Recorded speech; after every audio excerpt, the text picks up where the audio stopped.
Hello दोस्तों, नमस्कार। मैं रत्नाकर सर आप सभी का टारगेट विथ गुरुकुल के 10th एवं 12th वाले क्लास में तहे दिल से स्वागत करता हूं। और हम लोग क्लास 10th को लेकर साइंस की जो हमारी ऑफलाइन बैच चल रही थी और जीएस की जिसमें हिस्ट्री, ज्योग्राफी, आपके पॉलिटी और इकोनॉमी 4 सेक्शन दिए गए हैं, उन सभी को लेकर अब ऑनलाइन कक्षाएँ भी प्रारंभ हो रही हैं, जिसमें सबसे पहला टॉपिक हमने उठाया है यूरोप में राष्ट्रवाद का उदय। क्या उठाया भैया? यूरोप में राष्ट्रवाद का उदय। और यह बिल्कुल TWG का 10th एवं 12th वाला एक नया चैनल बनाया गया है यूट्यूब पे, जिसमें आपको फ्री क्लास प्रोवाइड की जाएंगी।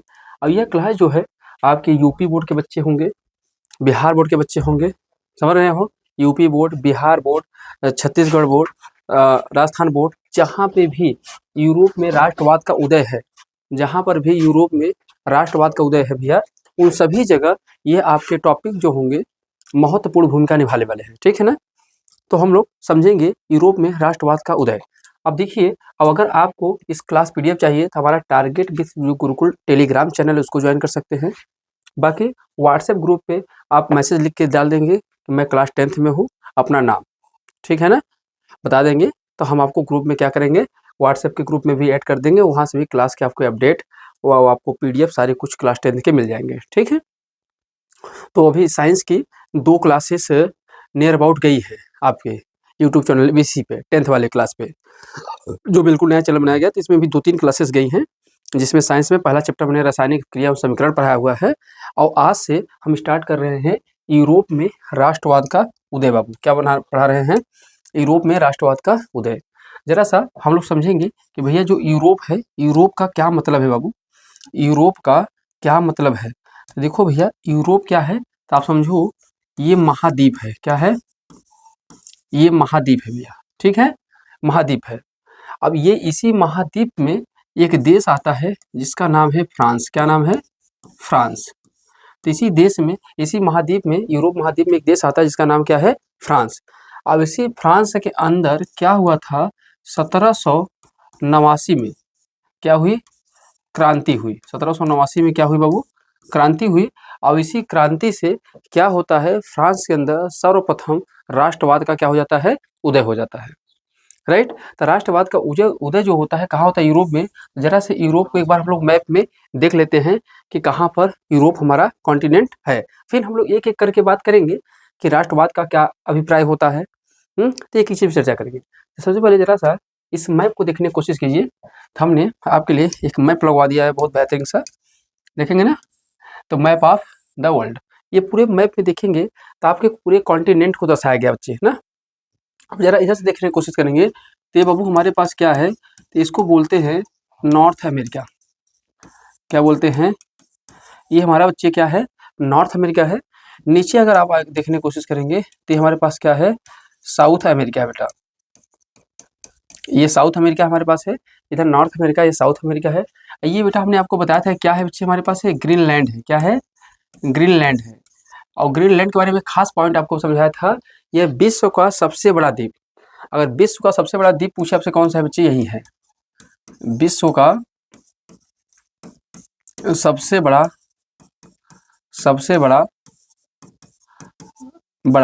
द्वीप। तो विश्व का सबसे बड़ा द्वीप बाबू आपसे पूछे तो कौन है? ग्रीनलैंड है। राइट? अब आप देखेंगे तो हमारे पास ये जो दिखाई दे रहा है बच्चे, ये हमारा क्या है बेटा? अफ्रीका है। क्या है? यही अफ्रीका कॉन्टिनेंट है। और ये जो दिखाई दे रहा है बेटा, यही चीजें आपकी क्या है? यूरोप है। क्या है बाबू? ये यूरोप है। तो ये यूरोप है, ये अफ्रीका है। और ये हमारे पास क्या है बच्चे है, तो इसको आप बता सकते हो सर ये क्या है हमारा लाला? एशिया है। क्या है? एशिया है। और यहाँ अब आपको क्या दिखाई दे रहा है? ऑस्ट्रेलिया दिखाई दे रहा है। राइट? तो टोटल 7 महाद्वीप है। तो इसी यूरोप में एक देश है, क्या है? फ्रांस है। क्या है बेटा? यहीं पर क्या है बाबू? हमारे पास क्या है? फ्रांस है। पहले फ्रांस समझ लो कि फ्रांस है कहाँ। तो फ्रांस किस महाद्वीप में आता है? यूरोप में।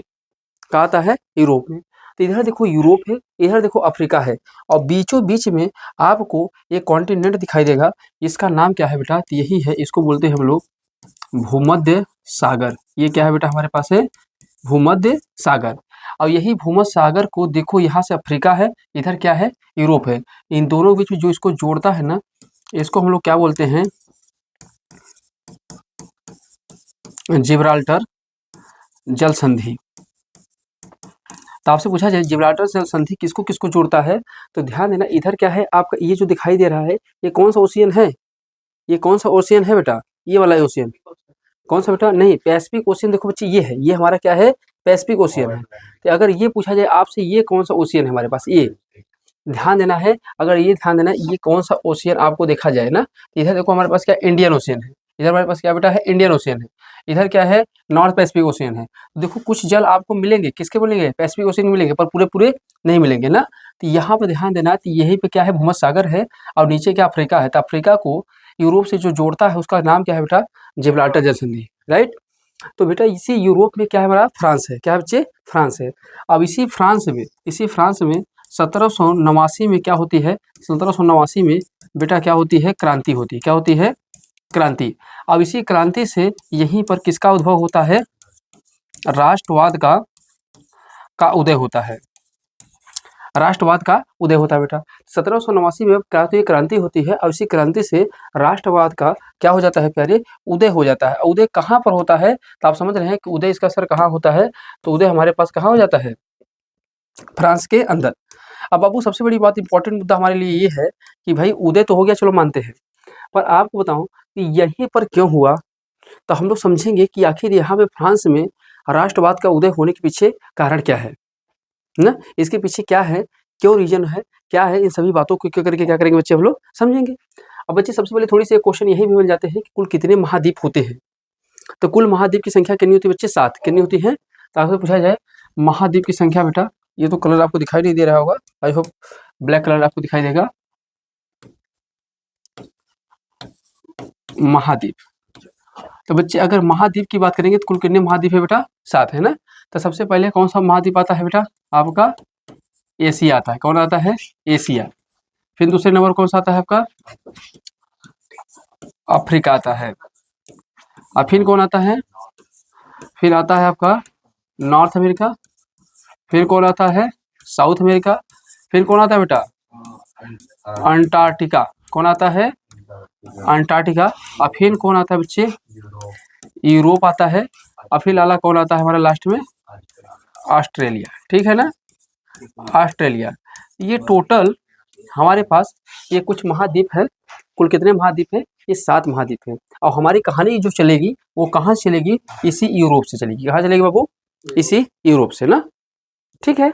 आइए तो इतनी बातें आपको समझ में आ रही है, थोड़ी सी मैपिंग दिखाना जरूरी है। अब देखो बेटा यहीं पर अगर आप ध्यान देखने की कोशिश करो तो यही है बेटा हमारा फ्रांस, यही है क्या बच्चे हमारे पास फ्रांस।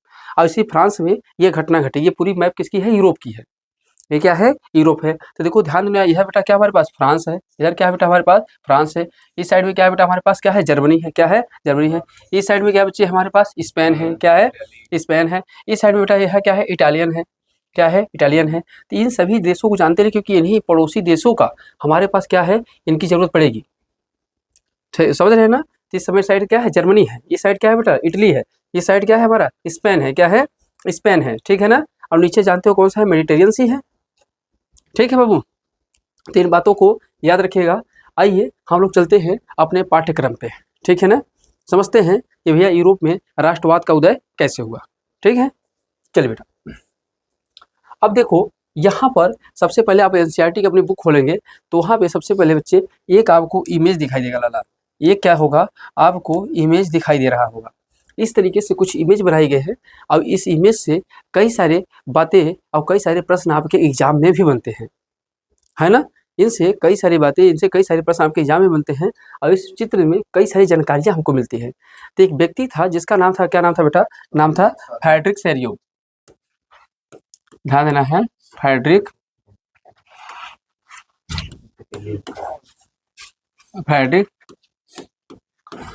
सारियो। तो जो बेटा ये फ्रेडरिक सारियो था ना, इसने क्या किया था, एक इमेज बनाया था, क्या इसने बनाया था बेटा, एक चित्र बनाया था, ये चित्र बनाया था। तो ये व्यक्ति जो था फ्रेडरिक सारियो ना, इसने क्या था, ये एक तरीके से विचारवादी व्यक्ति था, कल्पनादर्श व्यक्ति था। कल्पनादर्श मतलब कि हमेशा कल्पना करता रहता था कि हमारा देश कैसा होना चाहिए, हमारे देश में क्या चीज़ें होनी चाहिए, क्या चीज़ें नहीं होनी चाहिए। हमेशा इमेजिन करता रहता था कि कुछ यूनिक होनी चाहिए हमारे देश में, इस तरीके से जो घटना घट रही है ऐसी घटनाएं नहीं होनी चाहिए। तो इसने क्या किया, एक कल्पना के आधार पर एक चित्र का निर्माण किया बेटा, क्या किया, कल्पना के आधार पर उसने क्या किया, चित्र का निर्माण किया। और जिसमें उन्होंने क्या बताया, एक चित्र बनाकर इसमें ये दर्शाने का प्रयास किया कि हमें लोकतंत्र से बनी एक दुनिया को हमको क्या किया, उसने स्थापित करने का प्रयास किया। क्या किया, लोकतंत्र से बनी दुनिया को इसने क्या किया, स्थापित करने का प्रयास किया, जिसमें सामाजिक एवं गणराज्य बनने का क्या हो, प्रयास किया जा रहा हो। इसमें उन्होंने क्या किया बेटा, ये कैसा है, फ्रेडरिक शेरयू क्या है, ये ध्यान देना है। एक तरीके से देखा जाए तो ये कल्पनादर्श व्यक्ति है बेटा, व्यक्ति है। और जो कल्पनादर्श व्यक्ति है तो इसने क्या किया बेटा, इन्होंने क्या देखा, इन्होंने अपने इस चित्र में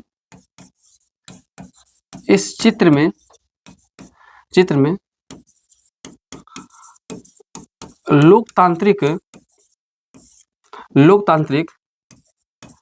देश बनाने का प्रयास किया एवं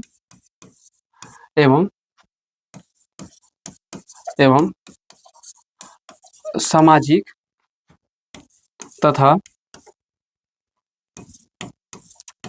गणराज्य भी बना रहे।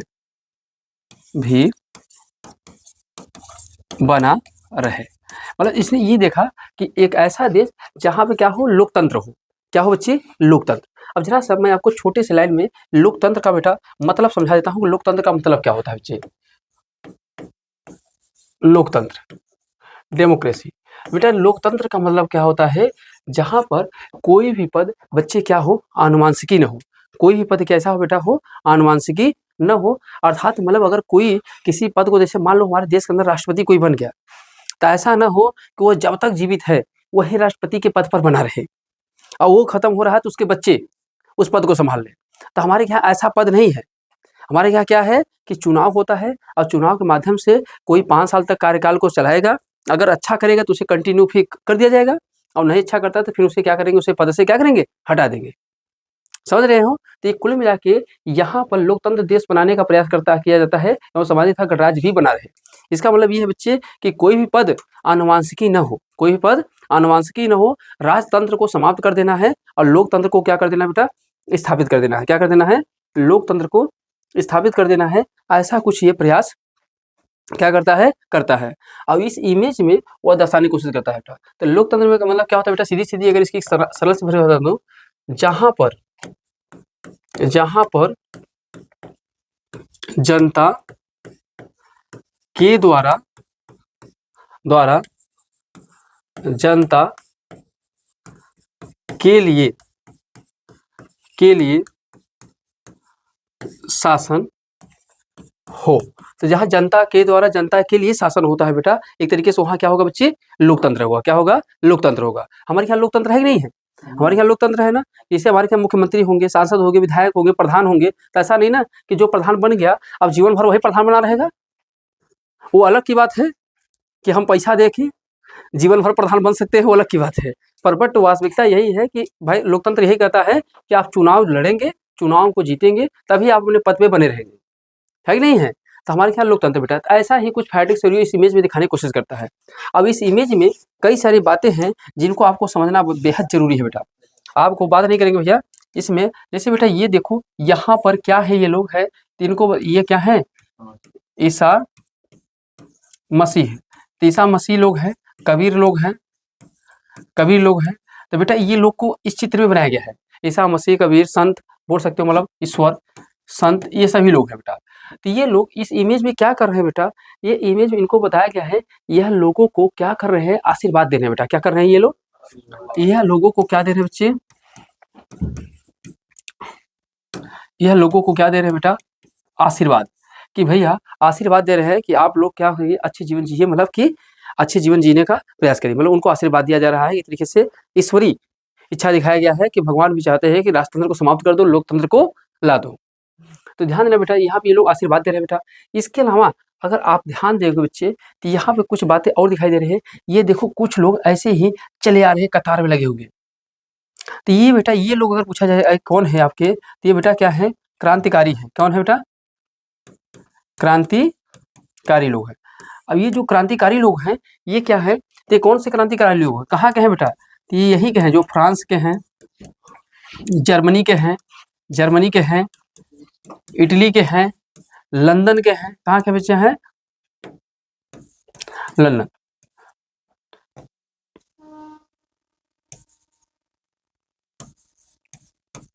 कहाँ के बच्चे हैं? लंदन के। तो ये सभी के सभी बच्चे क्या है, ये एक तरीके से बेटा क्या है, क्रांतिकारी हैं। जो कहाँ के हैं क्रांतिकारी, कहाँ के हैं बेटा? ये तो फ्रांस के, जर्मन के, इटली के, लंदन के सभी क्या है बेटा? क्रांतिकारी है। अब यहाँ पे देखेंगे तो एक मूर्ति बनाई है बेटा, ये वाली, यहाँ पे ये मसाल, ये क्या है बच्चे हमारे पास क्या दिखाई दे रहा है? मसाल है। अब यह मसाल क्या करता है लाला? अगर आपसे मैं कहूँ कि सर जी यह मसाल का क्या काम है भैया, तो बता, मसाल क्या हो रही? जल रही बेटा। मसाल क्या हो रही बाबू? जल रही है। और जब मसाल जल रही है तो वास्तव में ये करने की क्या कोशिश कर रही है, तो हमको क्या कर रही है, ये प्रकाश दे रही, ज्ञान दे रही है। तो मतलब इससे क्या हो रहा है बच्चे?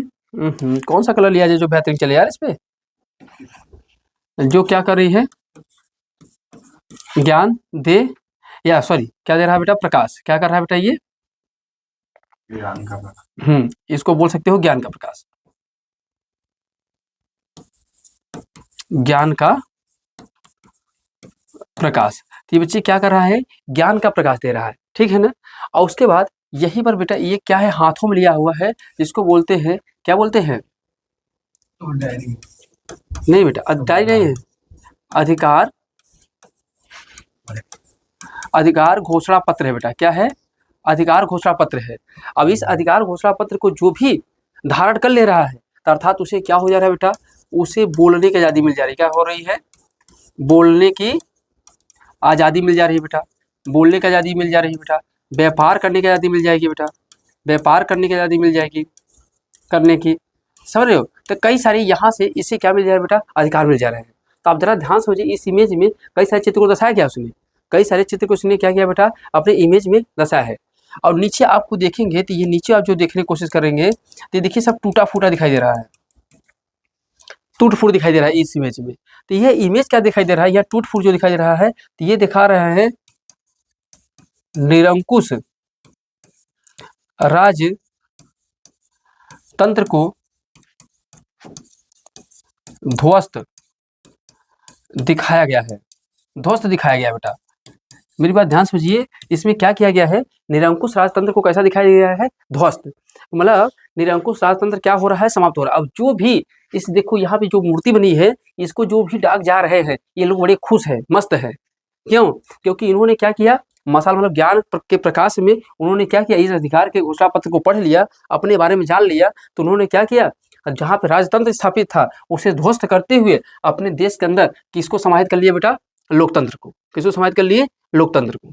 समझ रहे हैं? तो इस इमेज में पूछा जाएगा ईसा मसीह कबीर का अभिप्राय क्या है, तो आशीर्वाद दे रहे हैं। ये सभी कौन है? तो क्रांतिकारी हैं। कहाँ कहाँ क्रांतिकारी हैं? समझ में आया बेटा? फ्रांस, जर्मनी, इटली और लंदन के। समझे बच्चे?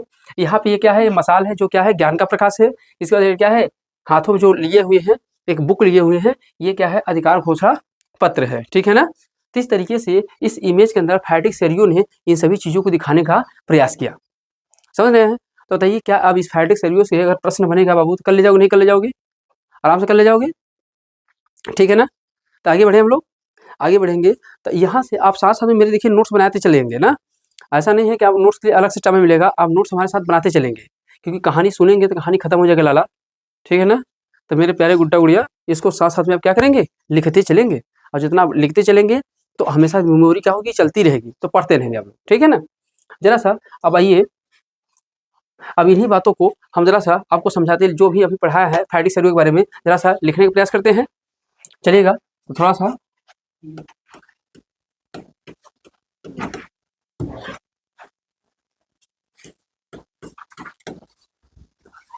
फ्रेडरिक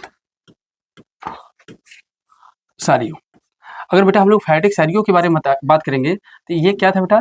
कल्पनादर्श था बेटा। कैसा था ये?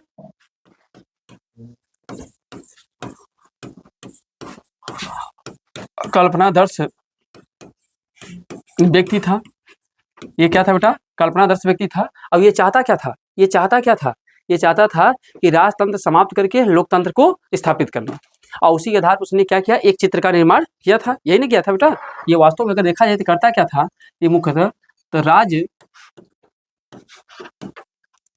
राजतंत्र को समाप्त कर लोकतंत्र को स्थापित करना। और इसी को लेकर इसने क्या किया था बेटा, इसी को लेकर इसने क्या किया था, एक चित्र का निर्माण किया था ना, इसी को लेकर उन्होंने क्या किया था बेटा,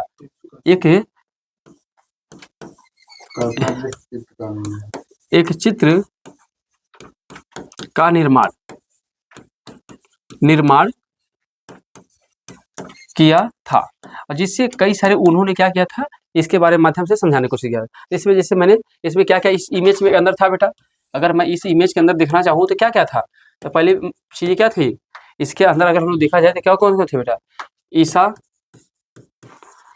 मसीह थे, कौन थे बेटा, ईसा मसीह थे, संत थे, कबीर थे, यही सब लोग थे। तो ये लोग क्या कर रहे थे बाबू, ये लोग जो इस इमेज में बनाया गया था इनका कार्य क्या था बताओ, अभी बता दिए है ना। लोगों को क्या करते थे, यह लोगों को क्या दे रहे थे बेटा, आशीर्वाद दे रहे थे। क्या कर रहे थे, यह लोगों को क्या दे रहे थे बेटा, यह लोगों को आशीर्वाद दे रहे थे, आशीर्वाद दे रहे थे। आप चाहे तो इस क्लास को जब यूट्यूब पे चला जाएगा तो आराम से वीडियो को रोक के भी आप नोट्स बना सकते हैं बड़े आसानी से, ठीक है ना। ऐसे 2-2 बार करेंगे तो पूरा चैप्टर ही आपको क्या हो जाएगा, तैयार हो जाएगा। अब यहाँ से आगे नहीं, यूपीएससी में भी जब आगे पढ़ाई करेंगे तो यूपीएससी में भी बेटा वर्ल्ड हिस्ट्री है, तो वहाँ भी फ्रांस की क्रांति पढ़ोगे, अमेरिका की क्रांति पढ़ोगे, इटली की क्रांति पढ़ोगे, जर्मनी के एकीकरण पढ़ोगे, इटली के एकीकरण पढ़ोगे, ये सारी चीजें आप वहाँ भी पढ़ोगे, ठीक है ना। तो पहली बात ईसा मसीह संत कबीर के माध्यम से लोगों को क्या दिया जा रहा था बेटा, आशीर्वाद।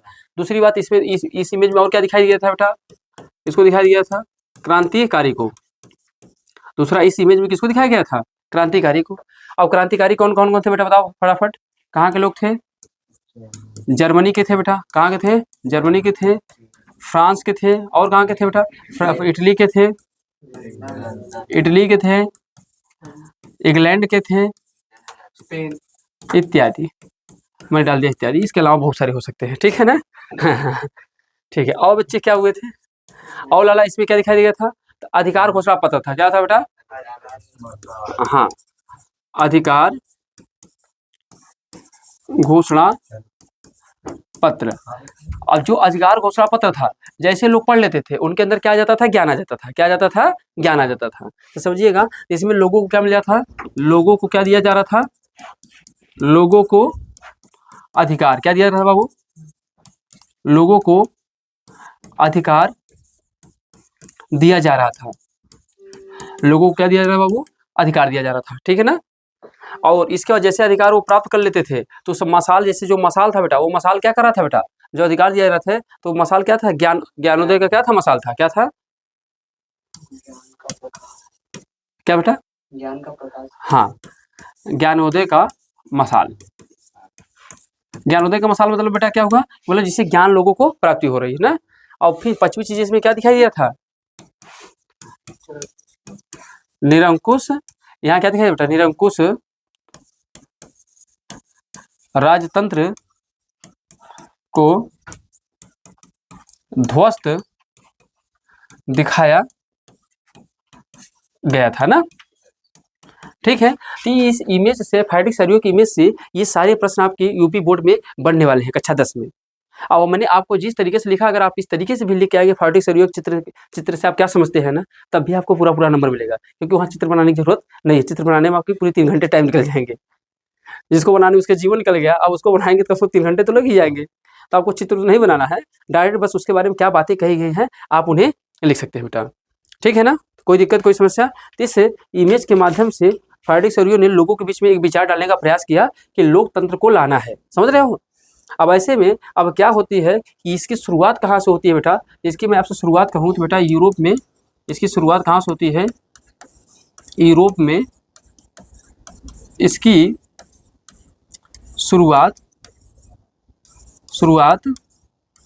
कहाँ से होती है, फ्रांस से। कहाँ होती है बेटा, फ्रांस में से होती है ना। अब फ्रांस में कब होती है, 1789, किस में होती है बेटा, 1789 में फ्रांस में क्रांति होती है। और वहीं से यूरोप के अंदर क्या होती है, राष्ट्रवाद की भावना क्या होती है, जागृत होती है, जन्म लेती है। ठीक है ना। तो हम लोग देखेंगे आखिर फ्रांस में ऐसे क्या क्या कारण थे जिससे वहाँ पे राष्ट्रवाद का जन्म हुआ बेटा, क्योंकि ये भी बात पॉइंट है ना कि अगर यूरोप फ्रांस के अंदर राष्ट्रवाद का जन्म हुआ तो भैया फ्रांस में ऐसे कुछ कारण बने होंगे ना जैसे वहाँ पे जन्म हुई। देखते हैं फ्रांस में राष्ट्रवाद के जन्म होने के क्या क्या कारण है बेटा। यहाँ तक कि सभी बच्चों को बात क्लियर है, आप ले सकते हैं यस यस। ठीक है मेरे प्यारे गुड्डा गुड़िया, यस यस का मतलब क्या होगा, स्क्रीन शॉट ले लिए। चल आओ अब यहाँ से देखे हैं फ्रांस के क्रांति के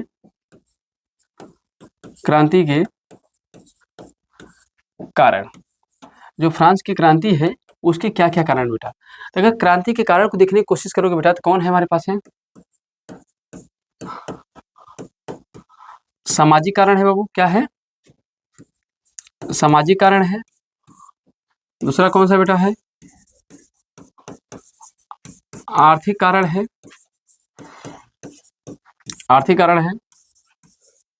तीसरा कौन सा है, राजनीतिक कारण है, कारण है बेटा। तो राजनीतिक कारण है बेटा। और क्या हो सकता है हमारे भाई, विचारकों की भूमिका भी होगी। क्या होगी बच्चे, विचारकों की भूमिका होगी, विचारकों की भूमिका होगी बेटा। इसके अलावा बेटा क्या है, उसी समय क्या हुआ था, अमेरिकी क्रांति हुई थी। क्या हुई थी, इसके पहले क्या हुई थी, अमेरिकी क्रांति। अमेरिकी क्रांति का भी इसके ऊपर क्या हुआ बेटा, प्रभाव पड़ा होगा। तो ये सभी कारणों को एक एक करके चर्चा करेंगे कि वास्तव में क्रांति होने के पीछे, फ्रांस के पीछे क्या कारण था ना। तो सबसे पहले बेटा किसके कारण चर्चा करेंगे, सामाजिक कारण, फिर आर्थिक कारण, फिर राजनीतिक कारण, फिर विचारकों की भूमिका, फिर अमेरिकी क्रांति के क्या प्रभाव पड़ा, किस कारण फ्रांस के अंदर युद्ध होने की, क्रांति होने की एक प्रबल संभावना बन गई। और वहाँ पे जब जैसे क्रांति हुई तो वहाँ पे सभी लोगों के अंदर क्या हुई, राष्ट्रवाद की भावना जन्म ले ली। ठीक बच्चे, तो सबसे पहले देखो, जब तक हम कारण को नहीं समझेंगे तब तक हम ये सही तरीके से नहीं समझ पाएंगे कि वास्तव में ये क्रांति हुई क्यों ना, है ही नहीं है। तो क्रांति को समझने के लिए सबसे पहले इन कारणों को समझना है बेटा। ताकि सबसे पहले कारण को देखते हैं, कौन से, सामाजिक कारण को। ठीक है, चलिए भैया, तो सभी लोग हेडिंग बनाए प्यारे भाई, क्या बनाएंगे, सामाजिक कारण।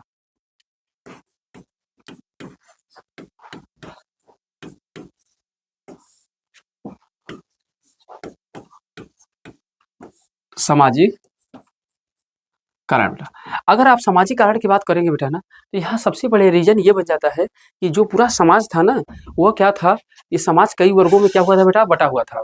जो समाज था बच्चे, यह क्या हुआ, कई वर्गों में क्या हुआ था, बटा हुआ था। ठीक है ना। अगर आपसे यहाँ से अगर मैं आपसे कहूँ तो ध्यान देना,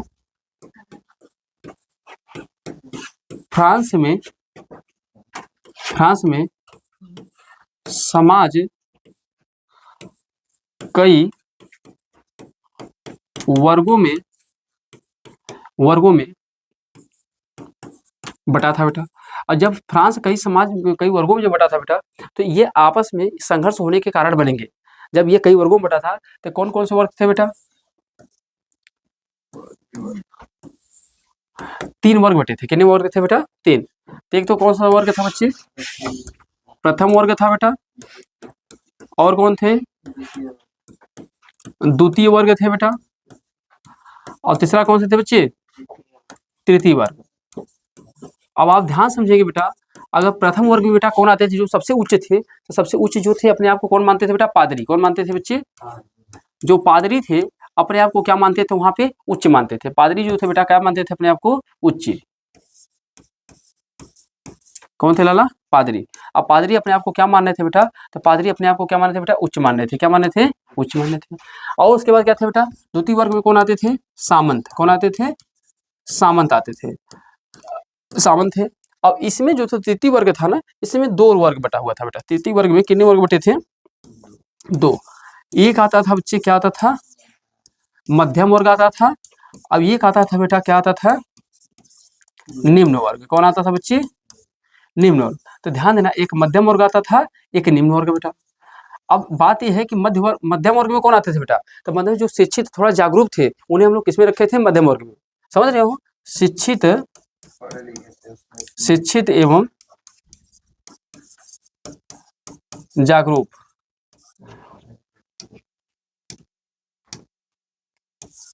जागरूक वर्ग थे।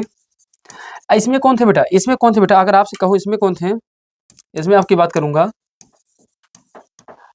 मजदूर एवं किसान थे बेटा। मजदूर और कौन थे बेटा, किसान थे। तो इसमें मजदूर और किसान थे बेटा, इसमें पादरी और सामंत थे बेटा। अब पादरी सामंत में अगर बात करेंगे ना, तो इसमें कुछ लोग बेटा कैसे होंगे, गरीब होंगे, और कुछ लोग कैसे होंगे बेटा, धनी होंगे। यहाँ पर भी वही कंडीशन होंगे, कुछ लोग क्या होंगे बाबू, गरीब होंगे, और कुछ लोग कैसे होंगे बेटा, धनी होंगे। पर इनके लिए एक स्पेशल व्यवस्था थी उस समय, जब फ्रांस के अंदर जब आप समाज को देखने की कोशिश करेंगे तो इनको बेटा ना स्पेशल यहाँ पे इनको ट्रीट मिलता था, स्पेशल इनके लिए व्यवस्था थी। और स्पेशल व्यवस्था क्या थी, इन दोनों वर्गों को बेटा, इन दोनों वर्गों को विशेषाधिकार, इन दोनों वर्गों को क्या प्राप्त था बेटा, विशेषाधिकार प्राप्त था। अब विशेषाधिकार प्राप्त का मतलब क्या होगा बेटा, जैसे इनको क्या क्या विशेषाधिकार प्राप्त है बेटा, कि ये ध्यान देना, कर नहीं देंगे, ये कर नहीं देंगे। मतलब आप जो टैक्स पे करते हो, जैसे आप बिस्किट खरीदते हो, कुछ भी खरीदते हो ना, तो वहाँ क्या होता है, टैक्स पे करते हैं हम लोग। तो ये क्या करते थे, ये बेटा इनको टैक्स नहीं देना होता था, किनको, ना ही प्रथम वर्ग को, ना ही द्वितीय वर्ग को, अर्थात किसको, पादरी और किसको, सामंत को। सामंत और पादरी दोनों को ही क्या नहीं देना पड़ता था बच्चे, टैक्स नहीं देना पड़ता था। दूसरी चीजें, इनको टैक्स देते भी नहीं थे, और कर वसूलने का भी अधिकार इन्हीं को था, कर वसूली का अधिकार था बाबू इनको। ध्यान समझना सभी बातों को, कर वसूली का अधिकार था बेटा। तीसरी बात अगर मैं आपसे कहूं तो ध्यान देना, जमीन पर नियंत्रण भी किसका था बेटा, इन्हीं के था। जमीन पर नियंत्रण भी किसका था, इन्हीं का था। जमीन पर नियंत्रण, जमीन पर नियंत्रण भी था बेटा, नियंत्रण था। इसके साथ था बेटा और क्या था इनके पास, उच्च पद पर स्थापित, जितने भी बड़े बड़े पद होते थे उन पे स्थापित कौन था बेटा, तो आपसे कहा जाए यही प्रथम वर्ग, और कौन था बच्चे, द्वितीय वर्ग थे। जबकि आपको बताऊं तो जो यह वर्ग थे, जो बेटा यह वर्ग थे, ये वाले, ये प्यारे बच्चे, ये बेचारे इतने मासूम थे, ये बेचारे क्या करते थे, टैक्स पे करते थे। क्या करते थे बाबू, ये लोग अगर मान के चलो तो ये लोग टैक्स पे करने वाले थे बच्चे। ये लोग क्या करते थे, ये क्या करते थे, कर देते थे, कर देते थे, समझ रहे हो ना। ये कर देने वाले व्यक्ति थे बेटा। और जो ये कर दे रहे थे, अगर देखा जाए, पर बच्चे यहाँ ध्यान देना, ये कर देते थे, कौन देते थे, दोनों देते थे, निम्न वर्ग और कौन देते थे, मध्य वर्ग। पर मध्य वर्ग बेटा अगर आपसे कहूं तो मध्य वर्ग कैसा था, शिक्षित था, जागरूक था। पर बेटा इनके जो मध्यम वर्ग थे ना, इनकी आर्थिक स्थिति तो ठीक थी, आर्थिक स्थिति सही थी, सही थी, परंतु सामाजिक स्थिति सही नहीं थी, सही नहीं थी बेटा। अब मेरी बात को ध्यान समझना, इनकी सामाजिक स्थिति बेटा सही नहीं थी। और दूसरी बात बेटा, इनकी संख्या भी बात करेंगे बेटा, इनकी संख्या भी क्या थी, इनकी संख्या भी कैसी थी, संख्या कम थी। अगर मैं आपसे बात करूं तो जो मध्यम वर्ग थे, इनकी संख्या भी कम थी, आर्थिक स्थिति इनकी मजबूत थी, मतलब इनके पास पैसा कौड़ी तो ठीक ठाक था, इनके पास पैसा कौड़ी तो था। पर बेटा ये था कि समाज में, समाज के मतलब कौन, किसी ऊंचे पद पर ये नहीं थे, जमीन पर इनका नियंत्रण नहीं था, पैसा तो इनके पास था, पर टैक्स बेचारे ये दे रहे थे। अब जरा सा, जब ये टैक्स दे रहे थे, और टैक्स दे रहे थे, और टैक्स कौन ले रहा था भैया, सामंत, और कौन ले रहा था बच्चे, पादरी। अब ये सामंत पादरी जब टैक्स ले रहे हैं, उच्च पद पे कंट्रोल भी इनका है, नियंत्रण भी इनका, हर जगह इन्हीं का पावर है। और जब इस तरीके से हर जगह यही परिस्थिति बनी हुई है, तो ऐसे में बताओ ये मध्यम वर्ग कहेगा हम टैक्स दे रहे हैं, हाउस को टैक्स से बदले हमको कोई सुरक्षा भी नहीं मिल रहा है। जैसे अगर बच्चे हम बात करें वर्तमान में, आज के समय में, तो मेरे प्यारे गुड्डा गुड़िया बताओ, भारत सरकार को हम टैक्स देते ही नहीं देते हैं। हम भारत सरकार को क्या देते हैं बाबू, टैक्स देते हैं।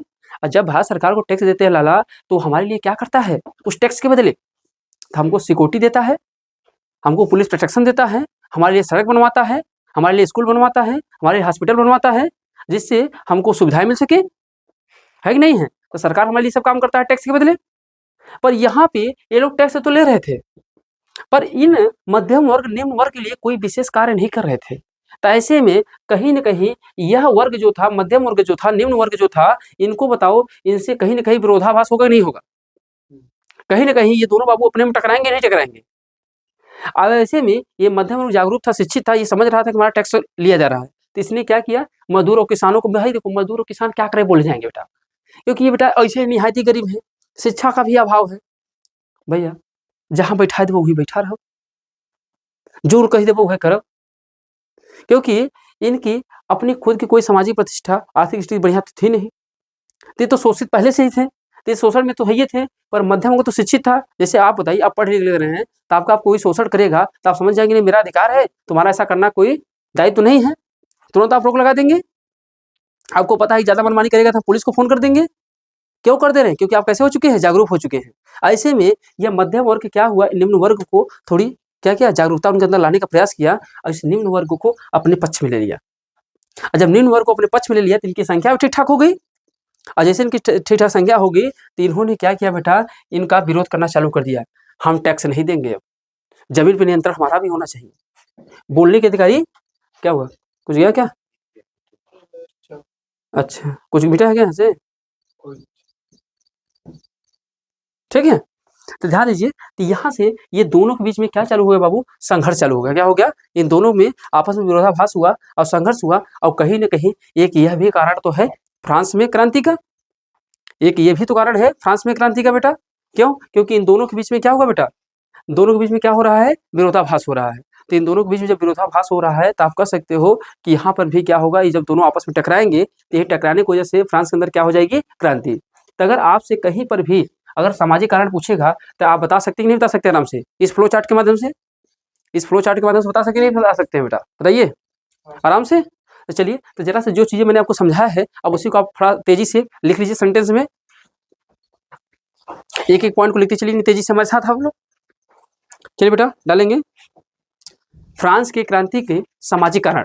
बिल्कुल ऐसा फील करिए कि आप मेरे सामने बैठ के पढ़ रहे हैं, जैसे मैं अपने ऑफलाइन बच्चों को लिखवाता हूँ ऐसे ही ऑनलाइन वाले बच्चे भी कॉपी पेन लेकर बैठ जाएं और लिखने का आदत डाल लें, कि मेरे पढ़ाने का तरीका यही है, पहले मैं पूरी बोर्ड पर समझाऊंगा, उन्हीं चीज को फिर लिखवाऊंगा। डालेंगे फ्रांस में क्रांति के सामाजिक कारण, फ्रांस में क्रांति के सामाजिक कारण, फ्रांस में क्रांति के सामाजिक कारण, बोले लिखिएगा बेटा। फ्रांस में समाज, फ्रांस में समाज, फ्रांस में समाज कई वर्गों में,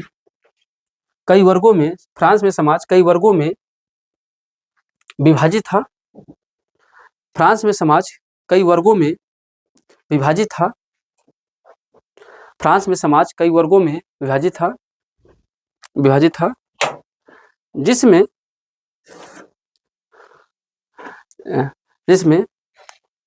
प्रथम वर्ग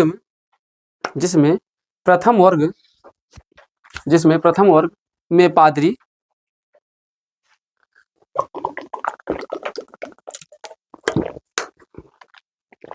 जिसमें प्रथम वर्ग में पादरी तथा द्वितीय वर्ग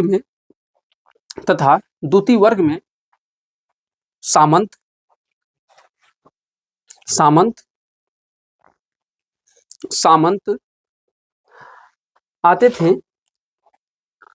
आते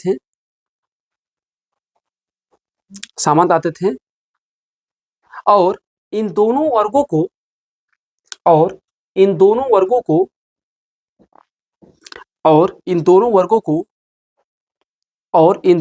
को विशेषाधिकार प्राप्त था। इन दोनों वर्गों को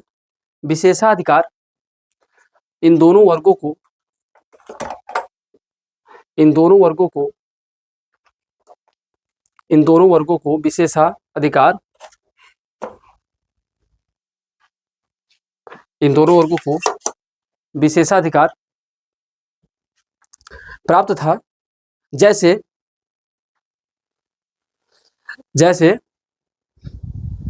कर को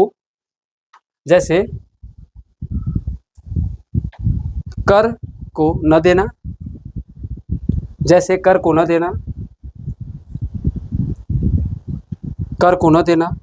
कर की असुली करना, कर को न देना, कर की वसूली करना, कर की वसूली करना, जमीन पर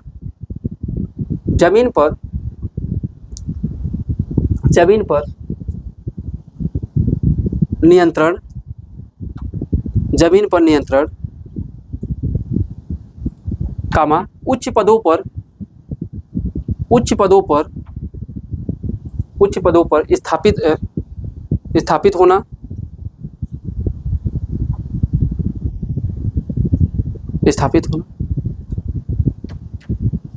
स्थापित होना, यह सभी अधिकार प्राप्त थे, यह सभी अधिकार प्राप्त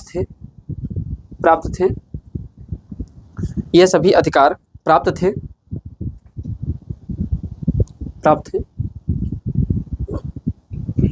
वही जो तृतीय वर्ग थे, जिनमें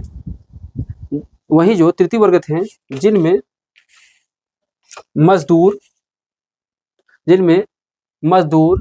किसान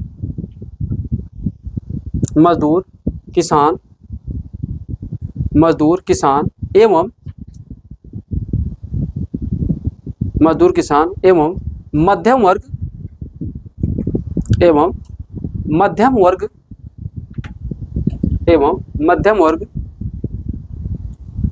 वर्ग जो शिक्षित एवं जागरूक थे,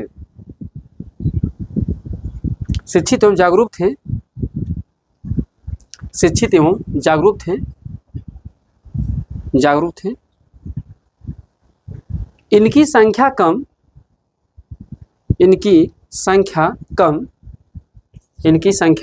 कम, परंतु आर्थिक रूप से मजबूत थे,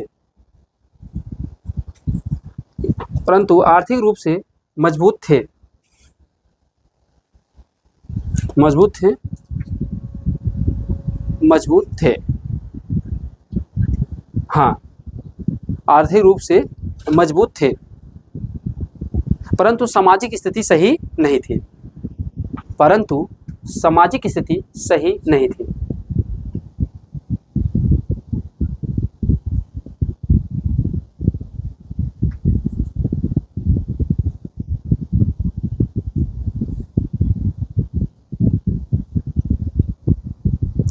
क्या लिखे बेटा? परंतु सामाजिक स्थिति सही नहीं थी। इन कारणों के वजह से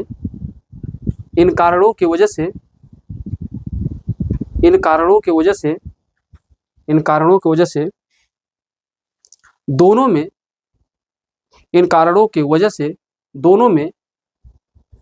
में संघर्ष प्रारंभ हो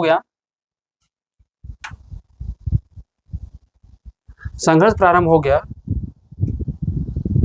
और फ्रांस की क्रांति को जन्म दे दिया।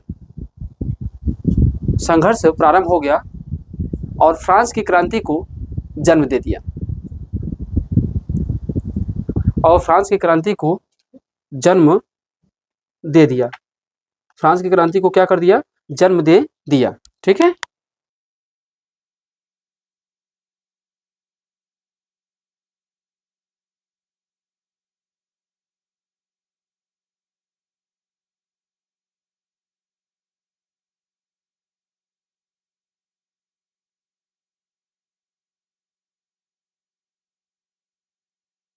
ठीक है बाबू, तो आपने अब देखो जो चीज़ें हमने आपको समझाया है, अभी आपको बोर्ड में फ्लो चार्ट में इसी चीज़ को डिटेक्ट कराया है, तो आपने एक बार समझा, दोबारा लिखा, तो जाहिर सी बात है ये सारी चीज़ें क्या हो रही हैं, आपको रिपीट हो रही है कि नहीं है।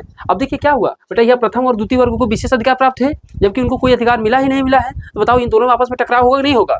और जैसे टकराव होगा तो जाहिर सी बात है इनमें संघर्ष चालू होगा। अब यही संघर्ष जब लंबा चलेगा तो वही किसका रूप ले लेता है बेटा? क्रांति का।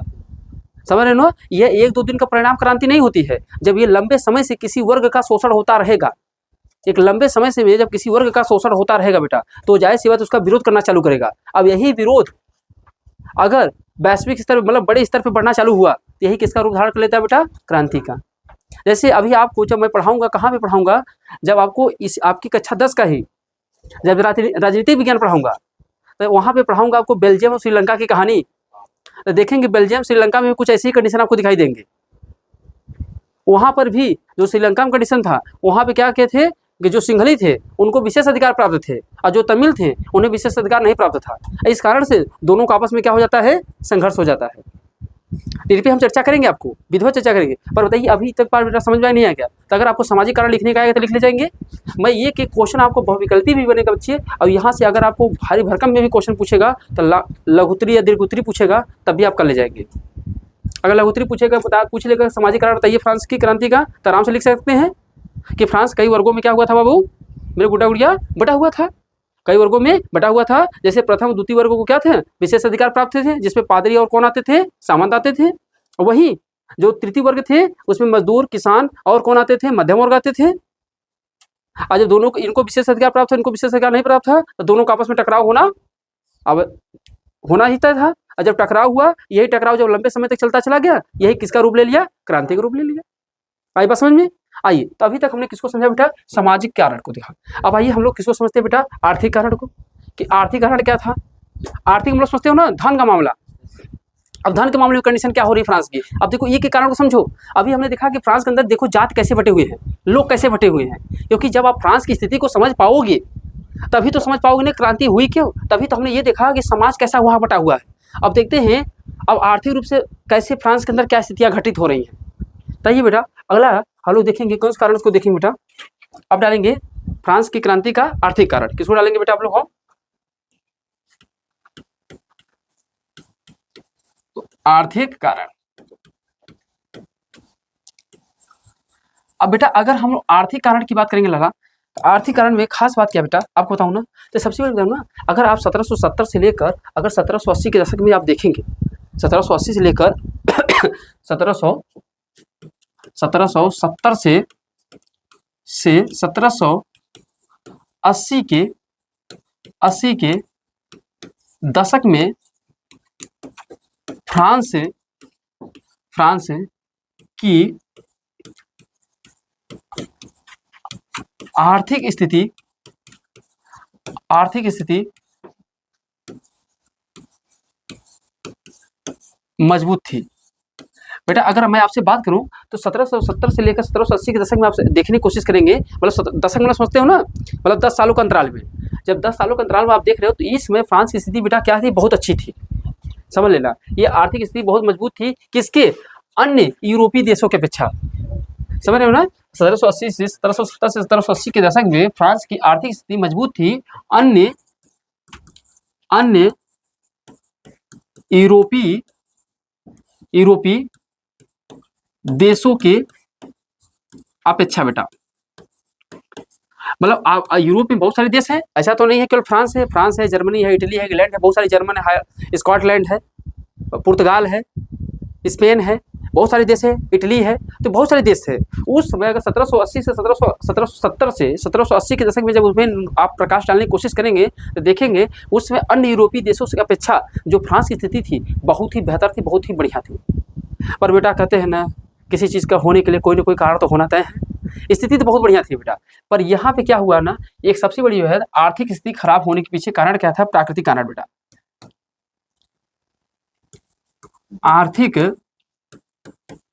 आर्थिक स्थिति खराब होने के पीछे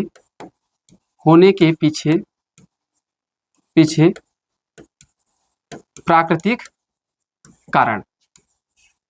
अब बेटा प्राकृतिक कारण क्या है बेटा, अब आपके मन में आएगा सर कि प्राकृतिक कारण क्या है, आर्थिक स्थिति खराब होने के पीछे प्राकृतिक कारण का मतलब क्या हुआ, नेचुरल चीजें। अब नेचुरल चीजें हुआ क्या बेटा, 1788 से लेकर अगर आपसे बात करूं 1789 के समय में ना फ्रांस में बेटा ना सूखा पड़ गया, बारिश हुई ही नहीं।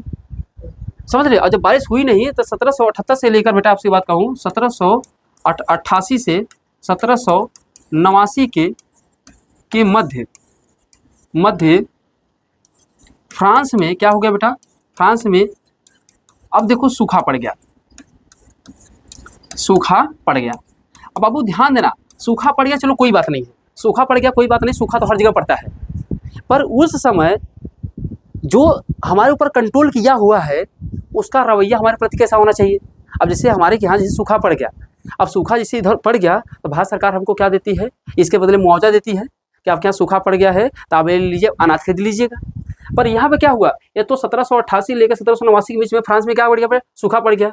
और भैया जब सूखा पड़ा तो बताओ इससे क्या हुआ बाबू, इससे हुई क्या, इससे क्या हुई, वस्तुएं जो थी बेटा, वस्तुएं जो थी वो क्या हो गई, महंगी हो गई, महंगी हो गई। भाई जायज़ सी बात है, जब भैया पैदावार हुआ ही नहीं तो उत्पादन में कमी आएगी नहीं आएगी। जब उत्पादन, जैसे एक चीज़ बताओ बाबू, तुम लोग बताओ, अगर हम ये कहें यहाँ पे इस कक्षा में कुल 20 लोग बैठे हो, इस कक्षा में कुछ 20 लोग बैठे हो और हमारे पास 2 पार्ले जी की बिस्किट है जो 5 रुपये वाली है, पार्ले जी वाली वही जो बिस्किट है किन्ने किन्ने की 5 रुपये वाली 2 ठो है, और सब भूखे हो, पैसे आप लोग के पास जरूर है या नहीं है, पर मैं आप इस बिस्किट को 10 रुपये में भी बेचूंगा और आपको आवश्यकता है तो आप उस बिस्किट को 10 रुपया नहीं 15 रुपया भी देख ले लोगे। क्यों? क्योंकि आपको बिस्किट नहीं मिलेगा तो आप खाए भी ना मरोगे।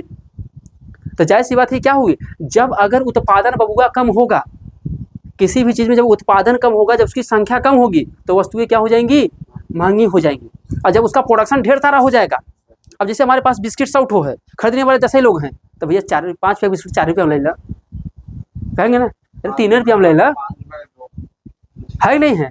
मतलब आप क्या करोगे, उस वस्तु को क्या कर दोगे, चिप कर दोगे, सस्ता कर दोगे लाला।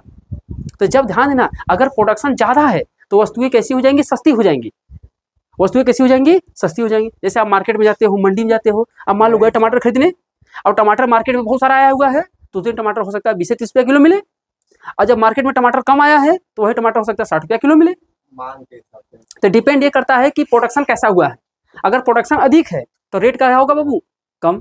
अगर प्रोडक्शन लो है तो रेट कैसा होगा, हाई। तो अब तुम ही बताओ बबुआ, अगर फ्रांस में 1788 से लेकर 89 के बीच में सूखा पड़ गया, और सूखा पड़ा तो बताओ पैदावार में कमी आई कि नहीं आई, और जब पैदावार में कमी आई तो वस्तुएं कैसी होंगी बाबू, महंगी होगी। और वस्तुएं महंगी हुई और लोगों को, भैया ध्यान देना, वो जब वस्तुएं महंगी हुई तो भैया एक चीज़ बताओ, वस्तुएं महंगी हो गई तो लोगों को खरीदना है, ये है, लोगों को खरीदना है ये है। पर इन्होंने क्या किया, वस्तुएं महंगी हुई तो इसने क्या किया, यहाँ की सरकार ने, मतलब यहाँ के राजा ने क्या किया, इसने क्या किया ना बेटा, टैक्स और बढ़ा दिया।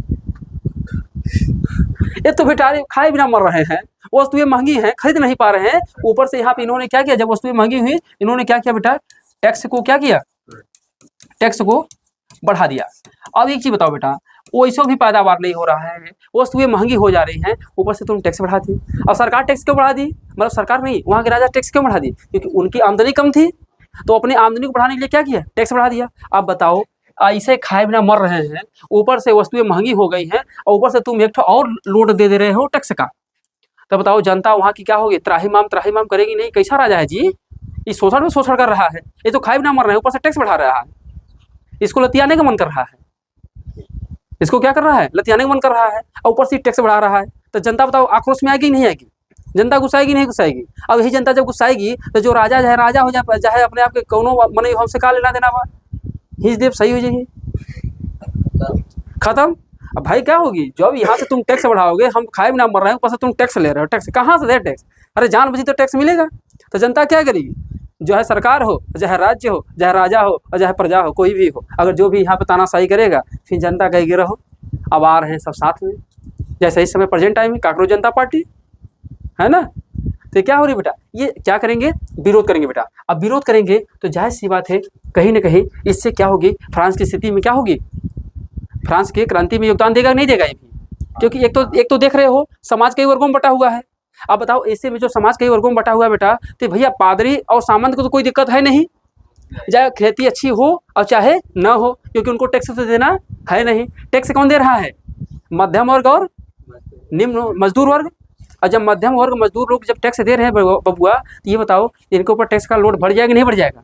और जब इनके ऊपर टैक्स का लोड बढ़ेगा बाबा, तो ये क्या करेगा कि हम कहेंगे भैया टैक्स नहीं देंगे, टैक्स नहीं देंगे। और जब टैक्स नहीं देंगे तो ये राजा लोग कठोर नीति का पालन करेंगे टैक्स वसूलने के लिए। और जब कठोर नीति का पालन करेंगे तो ये लोग उसका क्या करेंगे, विरोध करेंगे। और जब विरोध करेंगे तो आपस में क्या होगा, टकराव होगा। और यही टकराव किसका रूप ले लेगा, फ्रांस की क्रांति का लाला, समझे नहीं। अच्छा, एक तो ये कारण था, ये था, इसके अलावा कुछ विदेशी प्रभाव भी पड़ गया बेटा।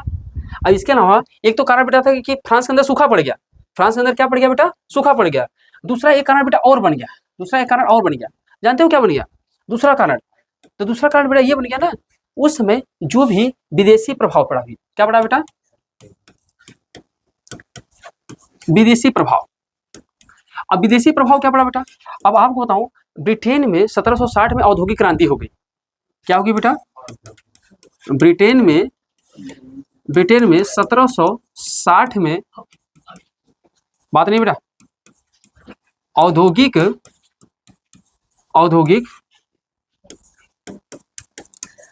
क्रांति हुई। औद्योगिक होता है बेटा, औद्योगिक होता है। तो जो औद्योगिक क्रांति हुई ना बाबू, तो उससे क्या हुआ, औद्योगिक क्रांति का मतलब ये हुआ ना, इन्होंने अपने यहाँ औद्योगिक क्रांति का मतलब ये हुआ कि ब्रिटेन के अंदर बहुत बड़ी बड़ी मशीनें बनने लगी। और जब ब्रिटेन में बहुत बड़ी बड़ी मशीनें बनने लगी, बहुत बड़ी मशीनें बनने लगी, तो वह एक ही साथ बहुत सारे प्रोडक्ट को बना देते थे। अब जैसे मान लो एक टी शर्ट बनाने वाली कंपनी हमने बना दिया, मशीन बना दिया, तो अब भाई मनई अगर एक व्यक्ति किसी टी शर्ट को बनाएगा तो पहले धागा को तैयार करेगा, फिर उसे बुनेगा, तब तैयार ना होगा, तो उसे बनाने में क्या लगेगा, समय लगेगा। और वही मशीन जो था, जब मशीनीकरण आया तो वह एक साथ ही बहुत सारे काम को क्या करता था, इकट्ठा कर देता था। तो इससे क्या हुआ, प्रोडक्शन क्या हुआ बेटा, बढ़ गया। प्रोडक्शन क्या हुआ बेटा, बढ़ा। अब यही प्रोडक्शन जब बढ़ा, तो यह प्रोडक्शन जो बढ़ा, तो इनको बेचने के लिए मार्केट चाहिए नहीं चाहिए, इनको बेचने के लिए मार्केट चाहिए। अब मार्केट जब चाहिए, तो यह ब्रिटेन के लिए जब औद्योगिक क्रांति हुआ, तो यहाँ पे क्या हो गया बेटा, उत्पादन बढ़ा। और जब ये उत्पादन बढ़ा तो ये इनको क्या चाहिए बेटा, मार्केट चाहिए इनको बेचने के लिए। तो मार्केट में बेचने के लिए बेटा अगल बगल के जो शहर होंगे वही तो जाएंगे। तो इन्होंने जब उत्पादन बढ़ा, तो ये सेल करना कहाँ चालू कर दिया बेटा, बेचना प्रारंभ कहाँ कर दिया बाबू, ये बेचना कहाँ प्रारंभ कर दिया, फ्रांस में। और जब ये फ्रांस में बेचना चालू किए, तो बताओ जो फ्रांस की अपने द्वारा निर्मित वस्तुएं हैं उनको ये टक्कर देना चालू करेगी नहीं करेगी। अब बताओ, फ्रांस में क्रांति हुई नहीं है, और फ्रांस में जो शर्ट बनाए जा रहे हैं, कि एग्जाम्पल ले लो, एक टी शर्ट बनाए जा रहे हैं, तो उसे मनई द्वारा बुन के तैयार किया जा रहा है। पहले धागा बनाया जा रहा है, फिर उसको तैयार किया जा रहा है। और यहाँ पर क्या हो रही है, मशीन बना रही है, और एक साथ बहुत सारा इकट्ठा माल भी तैयार कर दे रही है। और अच्छा, उसमें क्या है, क्लीनिंग भी बढ़िया है, मतलब वो क्या है, अधिक सॉफ्ट है और बढ़िया है, क्योंकि भैया अब आदमी बनाएगा तो उस धागा मशीन जैसा तो नहीं बना सकता ना। तो ये और बढ़िया शाइनिंग जैसे कपड़े थे। तो ये बताओ, ये मार्केट में उतरे, अच्छा इनके कपड़े थोड़े सस्ते भी पड़ेंगे क्योंकि मशीन बना रही है, यहाँ आदमी बना रहा है। तो ये क्या हुए, फ्रांस के मार्केट को भी टक्कर देना चालू कर दिए। तो बताओ, इससे विदेशी भी प्रभाव फ्रांस के अंदर पड़ गया नहीं पड़ गया, पड़ गया। तो वही तो बात कर रहे हैं बेटा, जैसे ये जब फ्रांस में मार्केट में गया, तो भैया जायज़ सी बात है, अब जब तुम जब ब्रिटेन के कपड़े खरीदोगे तो टैक्स किसको पे करोगे, ब्रिटेन की सरकार को ना, जो ब्रिटेन से सामान रहा है उसी को टैक्स पे करोगे। तो बताओ, ऐसे कहीं पर फ्रांस के सरकार को घाटा लगेगा नहीं लगेगा। उधर सूखा भी पड़ गया है, इधर टैक्स में कमी आया। अब समझ में आ रहा है टैक्स क्यों बढ़ा दिया, क्योंकि जब यहाँ से विदेशी वस्तुएं फ्रांस के शहर में इंटर की, तो उसको कमाई में क्या आ गई, कमी आ गई। मेरी बात ध्यान समझो।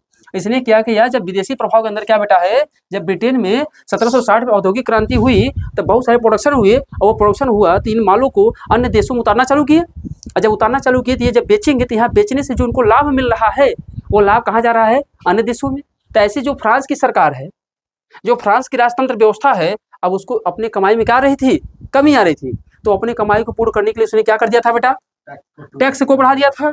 और जब इधर टैक्स को बढ़ा दिया था, उधर ऊपर से क्या पड़ चुका था, सूखा पड़ चुका था। तो बताओ, ऐसे में ये दोनों लोग आपस में विरोध करेंगे नहीं करेंगे। और जैसे विरोध करेंगे, जायज सी बात है, यही विरोध लगातार चला तो किसमें तब्दील होगा, फ्रांस की क्रांति में। तो आपने दूसरा कारण भी समझ लिया सही तरीके से। आपने अभी सामाजिक कारण देखा क्या था, ये सामाजिक कारण किस तरीके से फ्रांस क्रांति को जन्म दे रहा था, और दूसरा आपने किसको समझ लिया बेटा, आर्थिक कारण को।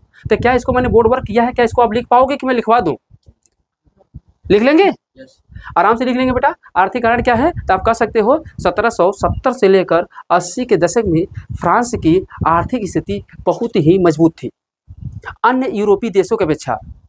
परंतु 1788 से 89 के बीच में फ्रांस में क्या पड़ गया, सूखा पड़ गया। और सूखा पड़ जाने के कारण वहाँ के उत्पादन में कमी आ गई, जिससे वस्तुएं महंगी हुई। और वस्तुएं महंगी होने के साथ साथ वहाँ के राजतंत्र व्यवस्था ने क्या किया, कर के मात्रा में क्या कर दी, वृद्धि कर दी, कर की मात्रा में वृद्धि कर दी। और इसके साथ साथ विदेशी वस्तुएं भी फ्रांस के मार्केट को टक्कर देने लगी थी, जिससे वहाँ पे आपसी टकराव की स्थिति बनना चालू हुआ। और यही आपसी टकराव की स्थिति एक लंबे समय के अंतराल में फ्रांस की क्रांति को क्या कर दिया, जन्म दे दिया। ठीक है ना। तो इसे आराम से आप वीडियो को पॉज करके क्या कर सकते हैं, लिख सकते हैं।